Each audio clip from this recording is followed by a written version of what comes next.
إن الحمد لله نحمده ونستعينه ونستغفره ونؤمن به ونتوكل عليه ونعوذ بالله من شرور أنفسنا ومن سيئات أعمالنا من يهده الله فلا مضل له ومن يضلله فلا هادي له وأشهد أن لا إله إلا الله وحده لا شريك له وأشهد أن محمدا عبده ورسوله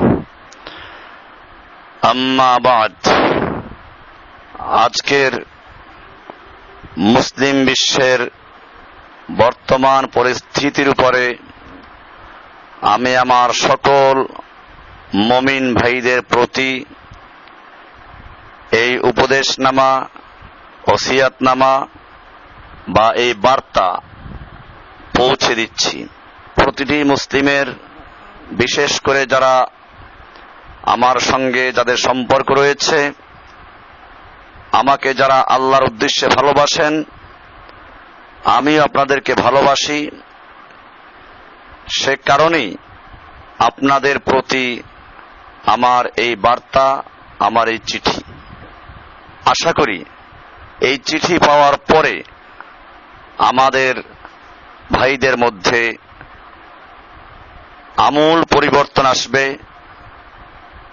ঈমানের বৃদ্ধি পাবে, আমলের বৃদ্ধি পাবে এবং এই চিঠিতে যা উল্লেখ করা হচ্ছে তার বাস্তবায়ন ঘটবে।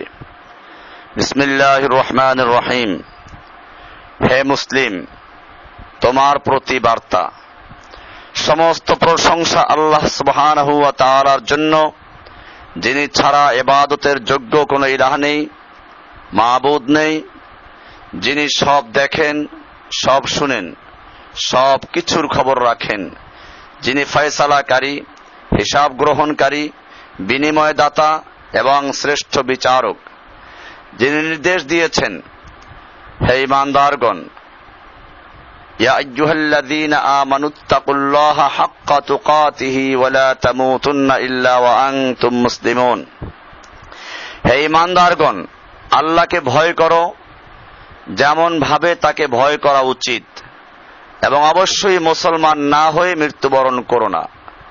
আলে ইমরান 3 নম্বর সূরার 102 নম্বর আয়াত। আল্লাহ সুবহানাহু ওয়া তাআলা আরো ইরশাদ করেছেন, ফাস্তাকিম কামা উমিরতা, তোমাকে যেমন আদেশ করা হয়েছে দ্বীনের পথে চলার জন্য সেভাবে তুমি অবিচল থাকো। সূরা হুদ 11 নম্বর সূরার 112 নম্বর আয়াত। যে আল্লাহ সুবহানাহু ওয়া তাআলা আরো বলেছেন, ইয়া আইয়ুহাল্লাযীনা আমানু কু আনফুসাকুম ওয়া আহলিকুম নারা ওয়াকুদুহান নাস ওয়াল হিজারা। হে ঈমানদারগণ, তোমরা তোমাদের নিজেদেরকে এবং নিজেদের পরিবার বর্গকে আগুন থেকে রক্ষা করো, যার ইন্ধন হবে মানুষ এবং পাথর। সূরা তাহরিম 66 নম্বর সূরার 6 নম্বর আয়াত। আমি প্রশংসা করছি সে আল্লাহ সুবহানাহু ওয়া তাআলার, যিনি আরো ইরশাদ করেছেন, ওয়াসাবিকু ইলা মাগফিরাতিম মির রাব্বিকুম ওয়া জান্নাতিন আরদুহাস সামাওয়াতু ওয়াল আরদ উইদ্দাত লিল মুত্তাকিন। তোমরা ধাবিত হও সেই পথে যা তোমাদের নিয়ে যাবে তোমাদের সৃষ্টিকর্তার ক্ষমা এবং জান্নাতের জন্য, যা এতই প্রশস্ত যেমন আসমান এবং জমিনের মতো, যা মুত্তাকিনদের জন্য প্রস্তুত করে রাখা হয়েছে। সূরা আলে ইমরান 3 নম্বর সূরার 133 নম্বর আয়াত। আমি প্রশংসা করছি সে আল্লাহ সুবহানাহু ওয়া তাআলার, যিনি আরো ইরশাদ করেছেন, আলাম ইয়ানি লিল্লাযীনা আমানু আন তাখশা কুলুবুহুম লিযিকরিল্লাহ। ঈমানদার লোকদের জন্য সে সময় কি এখনো আসেনি আল্লাহর জিকিরে তাদের অন্তর বিগলিত হবে, তার অবতীর্ণ মহাসত্যের সম্মুখে অবনত হবে? তারা যেন সে লোকদের মতো না হয় যাদেরকে পূর্বে কিতাব দেওয়া হয়েছিল পরে দীর্ঘকাল তাদের উপর দিয়ে চলে গেলে তাদের অন্তর শক্ত হয়ে গিয়েছে। সূরা আল হাদিদ 57 নম্বর সূরার 16 নম্বর আয়াত। আমি প্রশংসা করছি সেই মহান রব্বুল আলামিনের, যিনি ইরশাদ করেছেন, মানুষের মধ্যে কেউ কেউ আল্লাহর সন্তুষ্টির জন্য নিজেকে বিক্রয় করে থাকে এবং আল্লাহ তার বান্দাদের প্রতি পূর্ণ দয়াশীল। সূরা বাকারা 2 নম্বর সূরার 207 নম্বর আয়াত। আমি সালাত এবং সালাম পেশ করছি নবী মুহাম্মদুর রাসূলুল্লাহ সাল্লাল্লাহু আলাইহি ওয়াসাল্লামের উপর, যিনি সুসংবাদদাতা, বাশির ও নাজির, জান্নাতের সুসংবাদদাতা এবং জাহান্নাম থেকে সতর্ককারী হিসেবে দুনিয়াতে আগমন করেছিলেন। যিনি বলেছেন, ইন্নাদ দুনিয়া হুলওয়াতুন খাদরাতুন ওয়া ইন্নাল্লাহা মুস্তাখলিফুকুম ফিহা ফায়ানজুরুকুম কাইফা তা'মালুন। নিশ্চয়ই এই পৃথিবী অবশ্যই শুভ, সবুজ, সুমিষ্ট ও সুআকর্ষণীয়। আল্লাহ তোমাদেরকে পৃথিবীতে তার প্রতিনিধি করেছেন, যাতে তিনি দেখে নেন তোমরা কিরূপ কাজ করো। কাজেই তোমরা পৃথিবী সম্পর্কে সতর্ক হও এবং নারীদের থেকে সাবধান থাকো, কারণ বনী ইসরাঈলের প্রথম ফিতনা নারীদের মাধ্যমেই শুরু হয়েছিল। মুসলিম শরীফের হাদিস নাম্বার 2742। যিনি আরো ইরশাদ করেছেন, প্রত্যেক বান্দাকে ওই অবস্থায় পুনর্জীবিত করা হবে যে অবস্থায় সে মারা যায়। ইন্নাকুম তুহশারুনা কামা তামুতুন ওয়া তামুতুনা কামা তাহইয়াউনা। নিশ্চয়ই তোমরা হাসরের ময়দানে ঠিক সে অবস্থায় উঠবে যে অবস্থায় মৃত্যুবরণ করবে, আর মৃত্যুবরণ করবে ঠিক সে অবস্থায় যে অবস্থায় জীবন যাপন করবে। জীবন যাপন করবে যেমন, মৃত্যু হবে তেমন, আর মৃত্যু হবে যেমন, হাসরে উঠবে তেমন। মুসলিম শরীফের হাদিস নাম্বার 2878 নম্বর। হে মুসলিম, আল্লাহ তোমার প্রতি রহম করুন। আল্লাহর আনুগত্য অনুযায়ী তোমার প্রতি আমার ওয়ালা রয়েছে, বন্ধুত্ব রয়েছে। আমি আমার নিজের যেরূপ কল্যাণ চাই, অনুরূপ কল্যাণ তোমারও চাই। আল্লাহর জন্য আমি তোমাকে বলছি, আল্লাহর ইবাদত করো এবং তাগুতকে বর্জন করো। একমাত্র আল্লাহর ইবাদতের নির্দেশ দাও, যার কোনো শরীক নেই। এ বিষয়ে মানুষকে উৎসাহিত করো। যে মেনে নিবে তার সাথে বন্ধুত্ব স্থাপন করো, এবং যে তা অস্বীকার করবে তাকে কাফের বলে ঘোষণা দাও। শিরিককে পরিত্যাগ করো এবং আল্লাহর ইবাদতে শিরিকের বিষয়ে ভয় প্রদর্শন করো। এ ব্যাপারে কঠোরতা আরোপ করো। এ নীতির ভিত্তিতে শত্রুতা স্থাপন করো, এবং যে ব্যক্তি শিরিক করে তাকে কাফির বলে ঘোষণা দাও। এ বিষয়গুলো তোমার প্রতি ওয়াজিব, এই দ্বীনের ভিত্তি ও মূল নীতির অন্তর্ভুক্ত। তুমি তোমার দ্বীনকে প্রকাশ করো, তোমার আকীদা, প্রচলিত শিরিক, কুফর, তাগুতের স্বরূপ উন্মোচন করো। কাফের, মুশরিক, তাগুতের সাথে বারাআহ তথা সম্পর্কহীনতা, ঘৃণা, বিদ্বেষ, শত্রুতা প্রকাশ করে দাও। এগুলো তোমার প্রতি ওয়াজিব। যদি না পারো প্রকাশ করতে, তাহলে তোমার জন্য ওয়াজিব তুমি হিজরত করে দুনিয়ার এমন জায়গায় চলে যাবে যেখানে তোমার দ্বীনকে প্রকাশ করতে ও যথাযথভাবে পালন করতে পারবে। যদি হিজরত করতে না পারো, তোমার জন্য আদর্শ হচ্ছে ছাগ পাল নিয়ে পালিয়ে যাবে পাহাড়ে তোমার দ্বীন নিয়ে। রাসূলুল্লাহ সাল্লাল্লাহু আলাইহি ওয়াসাল্লাম ইরশাদ করেছেন, এমন একটি মুহূর্ত আসবে যখন মানুষের সবচেয়ে প্রিয় মাল হবে ছাগল, যা নিয়ে এসে পাহাড়ে আশ্রয় নিবে, তার ঈমান নিয়ে পালিয়ে যাবে। তুমি সেটাই করো। যদি তাও না পারো, তোমার পরিবার তোমার অসামর্থ্যতার কারণে, তাহলে কাফের, মুশরিক, তাগুতের থেকে অবশ্যই দূরে থাকবে। তাদেরকে বন্ধু বানাবে না। সচেষ্ট থাকবে বাধা দূর হবার যেন সুযোগ পেলেই চলে যেতে পারো। তুমি সাবধান হও কাফেরদের সাথে আচরণ এবং মেলামেশায়। এমন কিছু কাজ আছে যা করলে তুমি এই দিন থেকে খারিজ হয়ে কাফের, মুরতাদে পরিণত হবে। সেগুলো যেমন কাফেরদের দিনকে ভালোবাসা, গণতন্ত্রের লোকদের গণতন্ত্রের জন্য ভালোবাসা, আইন প্রণয়নকারী সাংসদ সদস্যদের ভালোবাসা, আধুনিকতাবাদী ও জাতীয়তাবাদীদের ভালোবাসা তাদের উদ্দেশ্যে এবং বিশ্বাসের কারণে, তাদেরকে ইসলামের উপরে বিজয়ী দেখতে আশা করা, মুসলিমদের বিরুদ্ধে তাদের সাহায্য করা, তাদের দ্বীনের সাথে আপোষ করা ইত্যাদি থেকে তুমি সাবধান থাকো। তুমি আরো সাবধান হও কাফেরদের সাথে আচরণ এবং মেলামেশায় এমন কিছু কাজ আছে যা করলে তোমার ভয়ঙ্কর কবিরা গুনাহ হবে। সেগুলো যেমন কুফফারদের মর্যাদা দেওয়া, তাদের সম্মান করা অথবা তাদের সমাবেশে অগ্রে স্থান দেওয়া, মুসলিমদের বদলে তাদেরকে কাজে নিযুক্ত করা, কর্মচারী বানানো, কাফেরদের সাথে নরম নরম কথা বলা, তাদের প্রতি হাসা, তাদের ময়লা পরিষ্কার করে দেওয়া ইত্যাদি। তুমি সাবধান হও, কাফেরদের উপর সন্তুষ্ট হইও না, নির্ভর করো না, সান্নিধ্যের অন্বেষণ করো না, অন্তরঙ্গ বন্ধু বানাইও না, অনুগত হইও না, ভালোবাসো না, কর্তৃত্ব দিও না, সহযোগিতা করো না, উপদেশ পরামর্শ চেও না, কুফরির কোনো বিষয় একমত পোষণ করো না, প্রশংসা প্রশস্তি করো না, অভিভাবক বানাইও না, এমনকি সে যদি ভাই বা পিতাও হয়। সতর্ক হও তোমার অজান্তে না আবার তোমার দিন ধ্বংস হয়ে যায় কিংবা ভয়ঙ্কর কবিরা গুনাহ হয়ে যায়। সাবধান, সতর্কতার নামে বেশি বাড়াবাড়ি করছো না তো, যা তোমার জন্য জরুরি নয়। এই দিনকে প্রচার প্রসার এবং কায়েমে সচেষ্ট হও, গাফিলতা পরিত্যাগ করো। তোমার অবস্থা যেন বনী ইসরাঈলের মতো না হয়, যাদের অনেক দিন যাওয়ার পর অন্তর শক্ত হয়ে গিয়েছিল।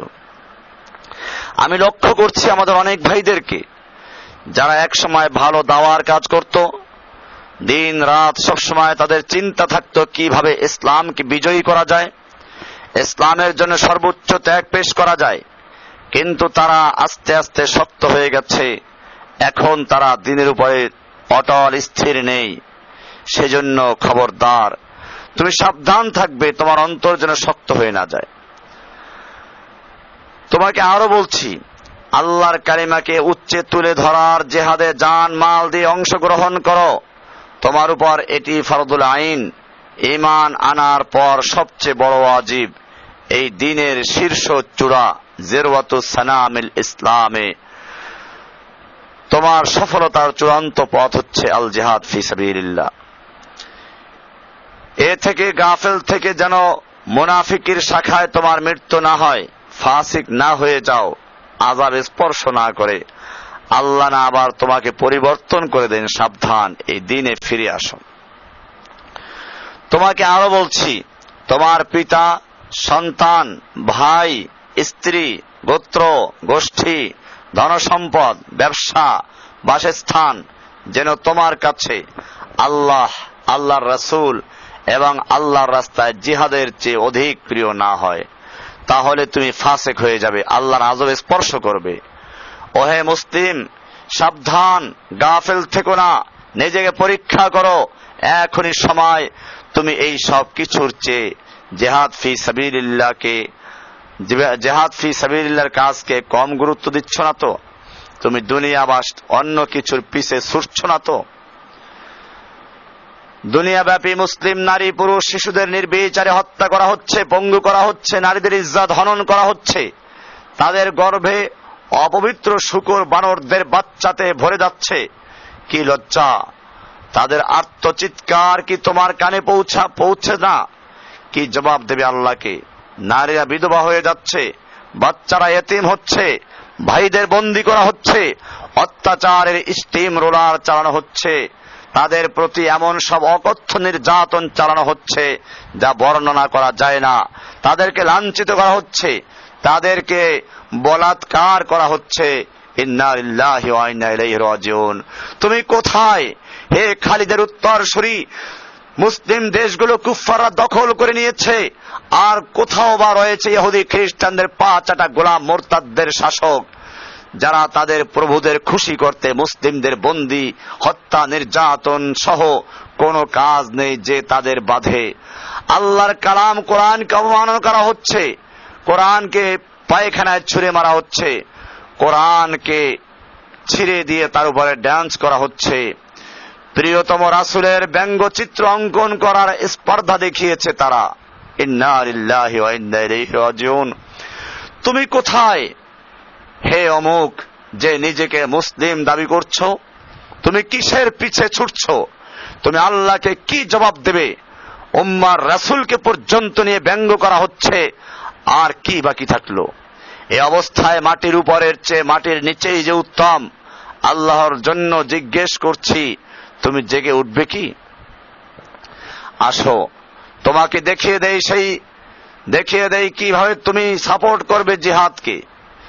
বিশুদ্ধ নিয়াত করো জিহাদের জন্য, শহীদ হওয়ার কামনা করো, জিহাদে মাল দাও, অন্যদের থেকে মাল সংগ্রহ করো, মুজাহিদদের ফ্যামিলি দেখাশোনা করো, মুজাহিদকে প্রস্তুত করে দাও, জিহাদের জন্য উৎসাহিত করো, মিডিয়ায় কাজ করো, মুজাহিদদের হেফাজত করো, তাদের বিষয়গুলো গোপন রাখো, তাদের জন্য দোয়া করো, জিহাদের সংবাদ ফলো ও প্রচার করো, জিহাদের ইলম ও ফিকহ শিক্ষা করো, মুজাহিদদের জ্ঞানগুলো শিক্ষা দাও ও ছড়িয়ে দাও, জিহাদের জন্য সব ধরনের প্রস্তুতি নাও, মুজাহিদদের সাপোর্ট করো, আল ওয়ালা ওয়াল বারা আর আকীদা ডেভেলপ করো, মুসলিম বন্দী ও তাদের পরিবারের দেখাশোনা করো, বিলাসিতা ত্যাগ করো, জিহাদের বেনিফিট হবে এমন টেকনিক শিখো, হক আলেমদের চেনাও, হিজরত করো, মুজাহিদদের নসিহা দাও, তাদের কল্যাণ কামনা করো।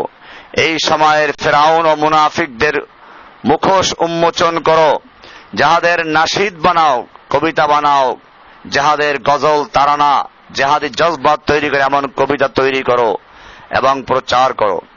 কাফেরদের অর্থনৈতিক বয়কট করো, আরবি ভাষা শিক্ষা করো, তায়েফা আল মনসুরা কে তা চেনাও, সরাসরি জেহাদে অংশ নাও। এই হচ্ছে কিছু ওয়ে।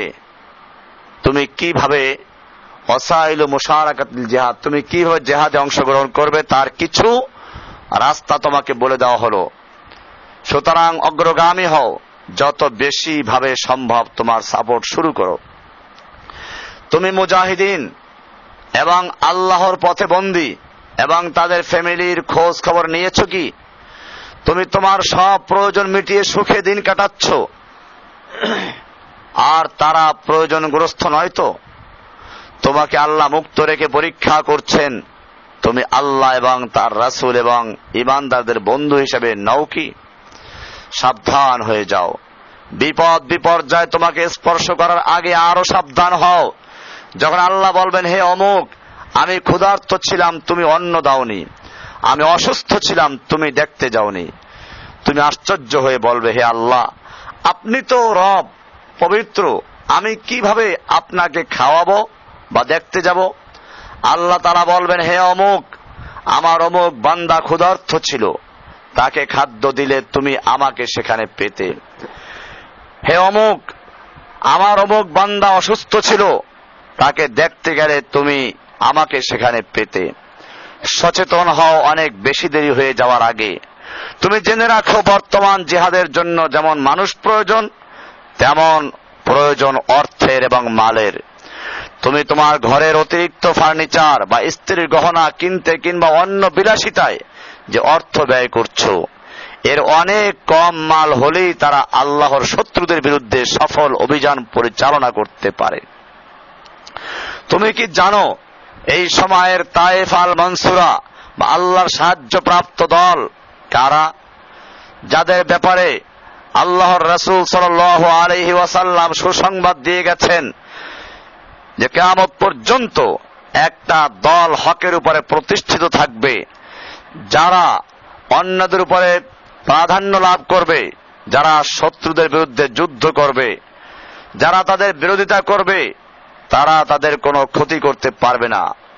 চোখ মেলে তাকাও, কারা ইসলামের শত্রুদের বিরুদ্ধে যুদ্ধ করছে, কারা বর্তমানে আত-তায়েফা, কারা সমস্ত দুনিয়ার কাফেরদের সর্দার আমেরিকা ও তাদের আহজাবের সাথে যুদ্ধ করছে, কারা মুসলিমদের ভূমিগুলো থেকে কাফেরদেরকে বের করে দেওয়ার চেষ্টায় রত আছে, কারা মজলুমদের পাশে দাঁড়াচ্ছে, কারা আল্লাহর কালিমাকে উচ্চে তুলে ধরতে, শরিয়াকে কায়েম করতে, খেলাফতকে ফিরিয়ে আনতে ওয়াকাতরে প্রাণ বিলিয়ে দিচ্ছে, কারা মুসলিমদের উপর জেকে বসা মোরতাদদের পরিবর্তনের জিহাদের রত, কারা মুসলিম শিশু মা বোনদের ইজ্জাত, বন্দী ভাইদের রক্ষায় প্রাণ দিচ্ছে, কারা এই উম্মার জন্য সর্বদা চিন্তিত।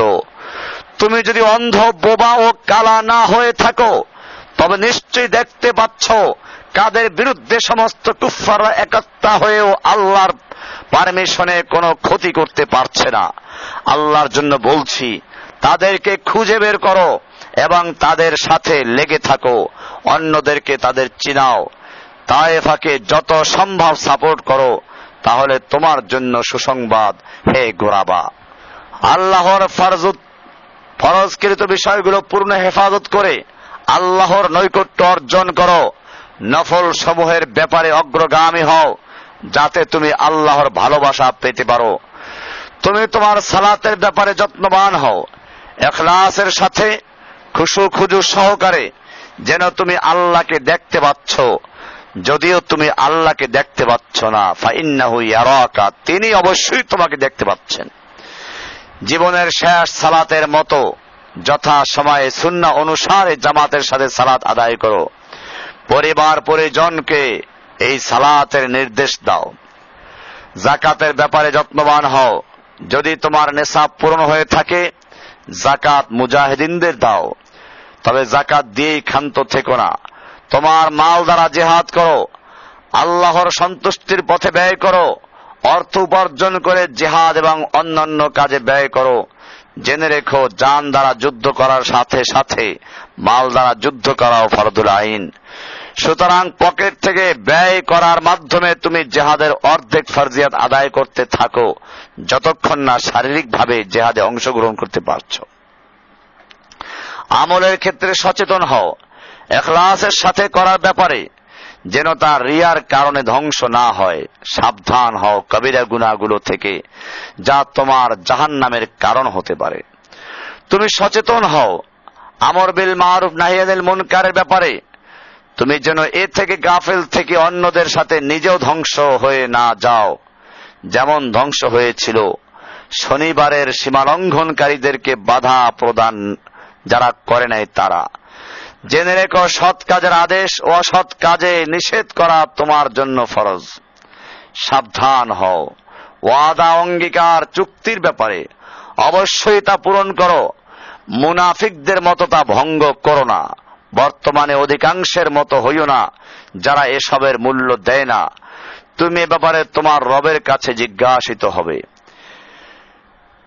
এলেম অর্জন সচেষ্ট হও। তুমি যেন জেনে রেখো, কথা এবং কাজের পূর্বে এলেম যারা জানে এবং যারা জানে না তারা সমান নয়। কোরআনে আল্লাহ তাআলা বলেছেন, কুল হাল ইয়াস্তাবিল্লাযীনা ইয়ালামুনা ওয়াল্লাযীনা লা ইয়ালামুন, যারা জানে এবং যারা জানে না তারা কি সমান? অবশ্যই সমান নয়। অন্ধকার এবং আলো সমান নয়। পথভ্রষ্টতা আর হেদায়েত সমান নয়। সমান নয় অজ্ঞতা, মূর্খতা আর বসিরা, স্পষ্ট জ্ঞান। তোমার প্রতি ফরজ দিনের ব্যাপারে জানা। তুমি সচেষ্ট হও তোমার রব সম্পর্কে, তার নবী সম্পর্কে, তাওহীদ, ঈমান, ইসলাম সম্পর্কে জানার ব্যাপারে তুমি আরো মনোযোগ দাও। তোমার পরিবার পরিজন এবং অন্যদেরকে দ্বীনি ইলম শিক্ষা দেওয়ার ব্যাপারে, হক ইলম ছড়িয়ে দেওয়ার ব্যাপারে। তোমার পরিবার যদি মূর্খ থাকে, দ্বীনের অধিকাংশ ব্যাপারে সে তোমার দ্বীনের পথে অনেক বড় বাধার কারণ হতে পারে, যা অভিজ্ঞতা থেকে প্রমাণিত। তুমি নিজেকে এবং আত্মীয় স্বজনকে জাহান্নামের আগুন থেকে বাঁচাও, যার ইন্ধন হবে মানুষ এবং পাথর। তুমি সাবধান হও তোমার অবসর সময়, তোমার যৌবন, তোমার অর্থ উপার্জন ও ব্যয় করা, ইলম অনুযায়ী আমল করার ব্যাপারে। তুমি জেনে রেখো, এসব বিষয়ে তুমি কিয়ামতে জিজ্ঞাসিত হবে, যার উত্তর দেওয়া ব্যতীত এক পাও নাড়াতে পারবে না। আবার জিজ্ঞেস করি, এগুলো তুমি আল্লাহর সন্তুষ্টির পথে কাজে লাগাচ্ছ তো? একটা সময় যখন তুমি দ্বীন বুঝেছিলে, তখন তোমার যে অগ্রগামিতা ছিল তা কি স্তিমিত হয়ে গেছে? তুমি কি গাফিলতি, অলসতা, অধিকাংশ সময় তোমার নিজেকে নিয়ে কিংবা এই দুনিয়া ও চাকরি ব্যবসা বা এ জাতীয় কিছুর পিছে ছুটছ? তুমি প্রত্যহ কিছু সময় কোরআন বুঝো এবং কোরআনকে চিন্তা গবেষণার কাজে ব্যয় করো, যা তোমার জন্য রহমত, হেদায়াত এবং অন্তরের রোগের ঔষধ হবে। ওহে ব্রাদার, কুপ্রবৃত্তির অনুসরণ থেকে সাবধান হও। তোমার মন যা চায় তা করো না, আল্লাহ যা চান তা করো। তোমার অবসর সময়কে যথাযথ কাজে লাগাও। রাসূলুল্লাহ সাল্লাল্লাহু আলাইহি ওয়াসাল্লাম বলেছেন, নিয়ামাতানে মাগবুনুন ফীহিমা কাসীরুম মিনান নাস, আস-সিহহাতু ওয়াল ফারাগ। দুটো নিয়ামত যার মধ্যে বেশিরভাগ লোকেরা গাফেল হয়ে আছে, অমনোযোগী হয়ে আছে, আর সে দুটো হচ্ছে সুস্থতা এবং অবসর। তুমি তোমার সুস্থতা এবং অবসরকে কাজে লাগাও। আল্লাহকে ভয় করো, আল্লাহকে ভয় করো, আল্লাহকে ভয় করো। ইত্তাকুল্লাহ, ইত্তাকুল্লাহ, ইত্তাকুল্লাহ। ওহে মুসলিম, তোমাকে আল্লাহর সামনে দাঁড়াতে হবে। তোমার হিসাব নেওয়ার জন্য আল্লাহই যথেষ্ট, যিনি সব জানেন। তুমি যা গোপন করো ও প্রকাশ করো। তোমাকে অবশ্যই মৃত্যু বরণ করতে হবে। যখন তুমি দুনিয়ার সব কিছু ছেড়ে চলে যাবে, শুধু তুমি আখিরাতের জন্য যা সঞ্চয় করেছ তা নিয়ে সাবধান হও তোমার শেষ আমলের ব্যাপারে। তুমি জানো না কখন তোমার শেষ মুহূর্ত। তুমি কি প্রস্তুত মৃত্যুর জন্য? তুমি কি প্রস্তুত কবরের সওয়াল জবাবের জন্য? তুমি কি প্রস্তুত ভয়াবহ কিয়ামতের জন্য, হাসরের ময়দানের জন্য, হিসাব নিকাশের জন্য, আল্লাহকে জবাব দেওয়ার জন্য, মিজানের জন্য? তুমি কি প্রস্তুত চুলের চাইতে সূক্ষ্ম, তরবারির চাইতে ধারালো পুলসিরাতকে পাড়ি দেওয়ার জন্য? ভয়ঙ্কর তুমি জাহান্নামের ভয়ঙ্কর আযাব থেকে আত্মরক্ষার জন্য কাজ করছো তো? যার ইন্ধন মানুষ এবং পাথর, যার আগুন ভয়ঙ্কর উত্তাপ সম্পন্ন কালো বর্ণের, যা হৃদয় পর্যন্ত জ্বালিয়ে দেবে, এমন উত্তপ্ত পানি যা নাড়ি ভুঁড়িকে বের করে দিবে। রয়েছে খাবারের হিসাবে জাক্কুম ও গলিত পুজ। জাহান্নাম অসম্ভব গভীর, ভয়াল জায়গা। কঠোর হৃদয় ফেরেশতারা নিযুক্ত, যেখানে শাস্তির মাত্রা বৃদ্ধির জন্য শরীরকে অনেক বড় করে দেওয়া হবে। চামড়াগুলো জ্বলে যাবে, বের হতে চাইবে, বের হতে পারবে না। মৃত্যুকে ডাকবে, মৃত্যু আসবে না। ভয়ঙ্কর শাস্তি যা অনন্তকাল ব্যাপী চলতে থাকবে। তুমি অগ্রগামী হও সেই চিরস্থায়ী জান্নাতের দিকে, যেখানে রয়েছে চিরন্তন সুখ। যা মন চাইবে তাই পাবে, যা আদেশ করবে তাই দেওয়া হবে। জেনে রেখো, দুনিয়ার চাওয়া পাওয়ার পূর্ণতার স্থান নয়। দুনিয়া চাওয়া পাওয়ার পূর্ণতার স্থান নয়। দুনিয়া চাওয়া পাওয়ার পূর্ণতার স্থান নয়। জান্নাতি হচ্ছে এমন জায়গা যা তোমার সব আকাঙ্ক্ষাকে পূর্ণ করে দেওয়া হবে। চিরকিশোর সেবকগণ, চির যৌবনা সঙ্গিনীগণ, ফল মূল, গোশত, দুধের মধুর শরাবের নহর, উত্তম বাসস্থান ও বিছানা, চির আরাম, চির যৌবন, চির সুখ, অসংখ্য নেয়ামতের মাঝে সবচেয়ে বড় নেয়ামত হবে তুমি আল্লাহকে দেখবে। শুধু তোমাকে এটা বলাই যথেষ্ট মনে করছি, সবচেয়ে কম মর্যাদার যে জান্নাত লাভ করবে তা হবে দুনিয়ার 10টির সমান। সুতরাং হে মুসলিম, হে ভাই, আল্লাহ তোমার প্রতি রহম করুন। এই বার্তা তোমার কাছে পৌঁছার পর আশা করি তুমি তা তোমার পরিবর্তন এবং সংশোধনে যথেষ্ট হবে। গতানুগতিক চিঠি হিসাবে নিও না আমার এই পত্রকে, ফেলে দিও না। এটা ফেলে দেওয়ার নয়, আল্লাহর জন্য বলছি। এর দ্বারা নিজেদেরকে সংশোধনের চেষ্টা করো। আর তোমার অবস্থা যদি উত্তম হয় এর চেয়েও, যা উল্লেখ করলাম, আল্লাহর কাছে কামনা করি তোমাকে তিনি দৃঢ় রাখুন, মাউত পর্যন্ত লেগে থাকো উত্তম ঈমান সহ। এটি আমার ওসিয়ত আমার ভাইদের প্রতি, যারা আমাকে ভালোবাসে আল্লাহর জন্য, যাদেরকে আমি আল্লাহর জন্য ভালোবাসি, যাদেরকে আমি আল্লাহওয়ালা হিসাবে গ্রহণ করেছি। আমি তাদের জন্য এই নসিহা দিচ্ছি, ভাইরা আমার, তোমরা এই নসিহাগুলোকে ভালো করে শোনো, বারবার শোনো, অনেকবার শোনো, এবং প্রত্যেকটা লাইনে লাইনে, অক্ষরে অক্ষরে মনোযোগ দিয়ে চিন্তা করো, এরপরে আমল করো, সে অনুযায়ী তোমরা হালাকা তৈরি করো, ভাইদেরকে দাওয়াত দাও। ইনশাআল্লাহ তোমরাই হবে এই যুগের আল গোরাবা। আল্লাহর রাসূল সাল্লাল্লাহু আলাইহি ওয়াসাল্লাম যাদের সঙ্গে সুসংবাদ দিয়েছেন, ফাতুবা লিল গোরাবা, গোরাবাদের জন্য সুসংবাদ। আল্লাহ সুবহানাহু ওয়া তাআলা আমাকে এবং আপনাদের সকলকে বিষয়গুলোকে বুঝার, আমল করার এবং দাওয়াত দেওয়ার তৌফিক দান করুন, আমিন। ওয়া সাল্লাল্লাহু তাআলা আলা নবিয়িনা মুহাম্মদ ওয়া আলা আলিহি ওয়া সাহবিহি আজমাইন। সুবহানাল্লাহি ওয়া বিহামদিহি, সুবহানাল্লাহিল আযীম, সুবহানাকাল্লাহুম্মা ওয়া বিহামদিকা আশহাদু আল লা ইলাহা ইল্লা আনতা আস্তাগফিরুকা ওয়া আতুবু ইলাইক। আসসালামু আলাইকুম ওয়া রাহমাতুল্লাহি ওয়া বারাকাতুহু।